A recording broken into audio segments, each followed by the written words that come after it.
8 a.m. and I'll say good morning. And today I have something a little different because I ran a poll and I found out that people want to know more about how to plan a sculpture. So I did, and I brought with me on my camping trip my new guide I made for sculpting a raccoon, which we're going to be working on. But I just got back, so I haven't had time to do that yet. But I've created a little bit of a window into how to plan a sculpture by creating this guide, which is free for you to download. It's 20 pages, lots of information on tools and clay. And so we'll be continuing this on Friday with the raccoon sculpture. I was working it on it while I was camping. And hi, Mark. So I have something a little different today because I didn't have time to work anymore on. So I have something a little different today because I didn't have time to work anymore on my camping trip and I just got back. So I thought I'd show more about planning a sculpture based on the feedback I got in my little poll that I ran. So a few years back, and it's been a while, I drew these little cat designs for a little fictitious baseball team. And I had a whole bunch of different drawn designs I had done. So two teams, the uh, the barn cats and the alley cats are somewhere in here. Maybe I don't have it right here with me today. There's an alley cat. So it started out with these different drawn designs. And so what happened was um, uh, Chuck Oldham, my husband who passed away, he decided this would be a great idea for sculptures, for a whole line of sculptures. So he took these drawings and he had already studied, there we go, he had already studied cats, realistic cats for sculptures he had done.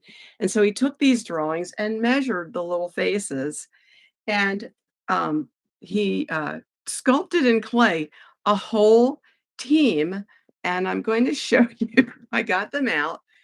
And for example, let me show, this is the sculpture from this drawing right here.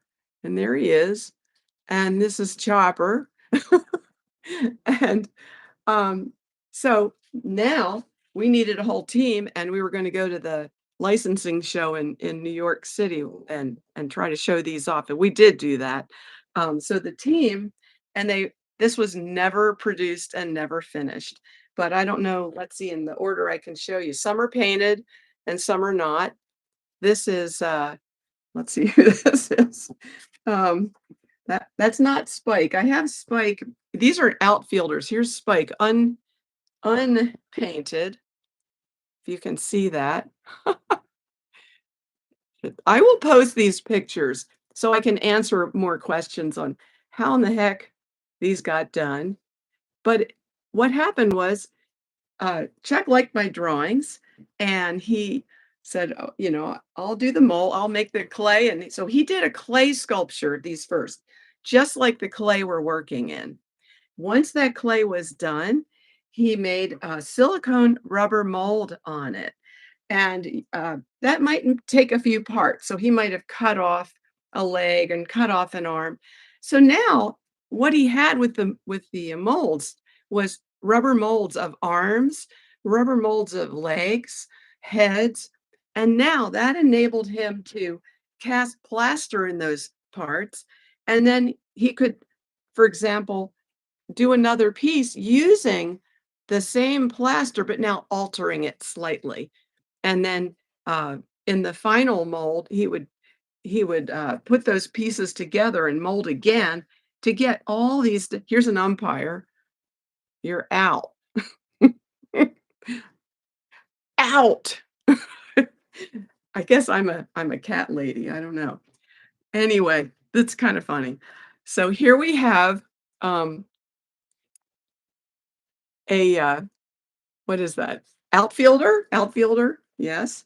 And the funniest one of all is the catcher. I mean, yeah, that's the catcher. And he made it so the mask could be removed. So I'll post pictures of these, but let me go over again what you want to do to plan a sculpture that really helps you get the accuracy, whether it's a cartoon character, kind of semi-realistic cartoon character, or something what we're going to achieve or try to achieve. We're going to try to achieve the realism of a raccoon by using our drawings. Now, here's how I'm going to divulge the secret. I'm not that, I mean, I can draw, but to get these right for sculpture, thank you, Mark. Mark says the cats are adorable. I appreciate that. So this is going to be a hopefully very realistic looking raccoon and in clay first. And then if we want to make a mold on it and turn it into plaster or some other material like bronze, we could. Plaster is pretty, I like plaster. It's practical. You can paint it. It's not going to break the bank, but it also gives you a chance to further refine your model. And that I'll go into that on another explanation. But here's what I want to show you is a really nice tool. I'm going to bring it out here. This is a big one, and I don't have it plugged in right now. Let's see if I can show it. All right. This is a light table, and I guess this is about $40, $50 on Amazon. First of all, you don't need a light table. You can use tracing paper. But to get your dimensions of something you're going to do realistically correct, you've got to trace it. So you create your screenshots maybe from a live video on YouTube, and then you print that out. Well, before you print them out, take them into a like a program like Photoshop. If you don't have Photoshop, there's other free programs, and try to make it so that the faces are all as if you took it from the same distance. Print those out, put tracing paper over them, trace the outline, trace the important parts, the distance of the eyes, the size of the nose, the size of the head, dimensions of the body. Now take your tracings and now look at your pictures, and now you can fill in with shading the way you want to make it look more, I guess, real, not just realistic, but give you the impression that you want to carry through in your sculpture. But by having more angles, like if you were to try to, you wanted to reproduce this and you never, and you only had this model, what you could do is take a picture there, take a picture there, take a picture there, all the way around, top, underneath. Print those. First of all, make sure they're sized as if they were from the same distance when you save them.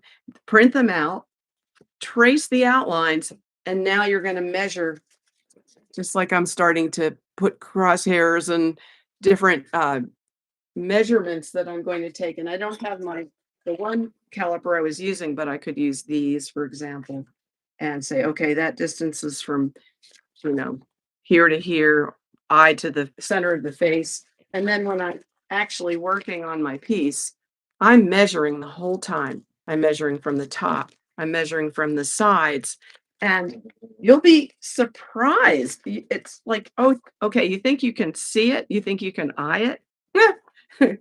A lot of times you'll be shocked at what your measurements will show you. So I think overall, if you're wanting to do something fantasy, or if you're wanting to do something realistic, the process is the same for planning. And you can go from two-dimensional to three-dimensional. I think pretty the ideal thing is, and I've got two little Boston Terriers down here.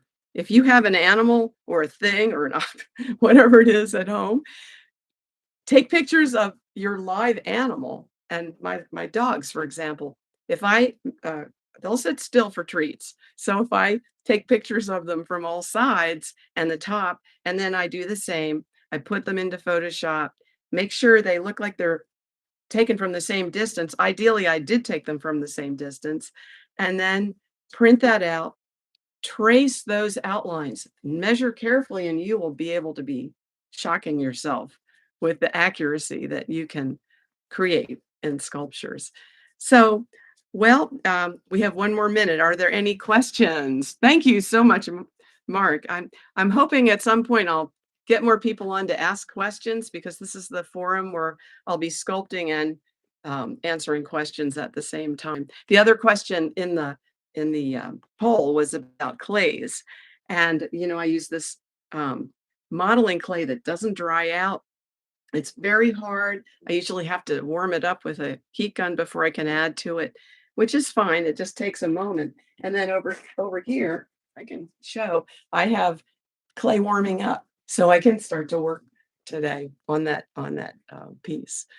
But anyway, I'm going to be here on Friday morning at 8 a.m. I'm just going to continue to work on the sculpture of the raccoon. Go ahead and download the free pattern book. It's about 20 pages with lots of information and the patterns. And I saw a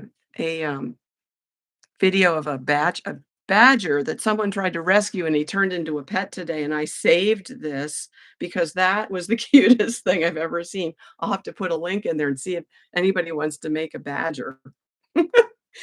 It was really cute. It was irresistible. So I love doing animals, but we can do birds, and Mark Maker does beautiful wood sculptures of birds. I invite you to go see his site, Mark D Maker, right? Okay. Well, I will see you next time. See you Friday morning. All right. Take care, everybody.